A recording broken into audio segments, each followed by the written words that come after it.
Nicole Tepper. I don't know how else to describe this other than she stuck her foot in her mouth in an interview with Kay Adams yesterday. Kay Adams, NFL Network reporter, has a show. She's traveling around to the different facilities. She was in Charlotte. Talked to Dave Canales. We'll air some of that audio later. Talked to Nicole Tepper. That is David Tepper's wife. She's one of the owners of the Carolina Panthers. And the question that it's not even like a leading question, right? Sometimes you hear like, hey, who on the team do you hate the most? That's a leading question, right? That's just going to get you in trouble no matter how you answer it. This wasn't that. It was about the proudest thing they've done. What are they most proud of in the 6 years being involved as the Panthers owner? And Nicole Tepper said, I'll take it from here. I can make this into a mess. Here's Nicole Tepper's answer. We've embraced the city. I think what's great about being here in Charlotte and having this platform is being able to open up the stadium to 40 ticketed events. I mean, for the city and the state of Charlotte, for the people here and the economic impact it had. So for me, for Dave, like that's really one of the most proudest moments in the 6 years. I think before there was only 10 to 13 events here. So, I mean, Think about that. It's amazing. The thing they are most proud of is bringing concerts to the stadium. They've owned an NFL franchise for 6 years. The thing they are most proud of is bringing concerts, essentially in the offseason, to the stadium. Look, Tim, I'm just as excited as Morgan Wallen coming to Bank of America Stadium this summer as the next guy.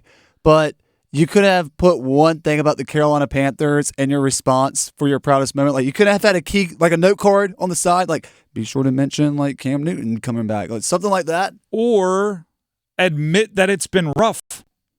Or say the proudest moments are yet to come. Oh, okay, I like that. Or like you can't say here's what it is, okay? This is what's so frustrating, and this is why I'm literally having a hard time articulating myself, but I'm going to power through. This is simply a group of people, meaning David Tepper and Nicole Tepper, a pairing of people, a couple, that don't understand professional sports, and they happen to be the most important people running a professional sports franchise. You can't change the narrative in sports. You can't misdirect in sports because everything in sports is wins and losses, right? What are you most proud of? You better pick a win. What are you most proud of? Beating Houston this past year on a game-winning field goal. What are you most proud of?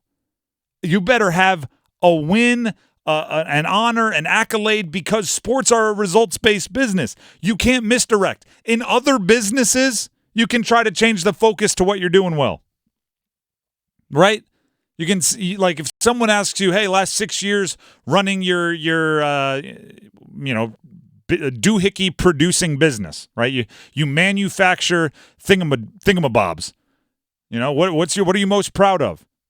You can kind of in your head think, sure, you know what? Our profits in quarter 4 were lower than we anticipated, but this is what you would say, right? We made unbelievable strides in research and development, and our tech is improving every day. And maybe stockholders will be happy with that, right? Maybe your stock will go up.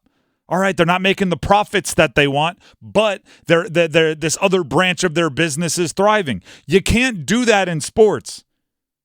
You can't think, sure, our on-field results were worst in the league last year, and we've gotten worse pretty consistently since we took over, but we've driven revenue through our events branch of the business. You can't do it. In sport, when you buy a franchise, you are signing up to be judged by one thing: wins and losses. They don't understand that. They're going like, well, our wins and losses aren't up. However, if you look at this other department in our business, we're thriving in the events business, and it's actually been quite profitable for us. Matter of fact, we're considering spending more time on that side of the business. 40 ticketed events every offseason is obviously more than the 8 or 9 home games we get per year. So we have to reevaluate no. Wins, losses. If your answer doesn't come in some form of being informed by wins and losses, it's going to come across as if you think we're stupid.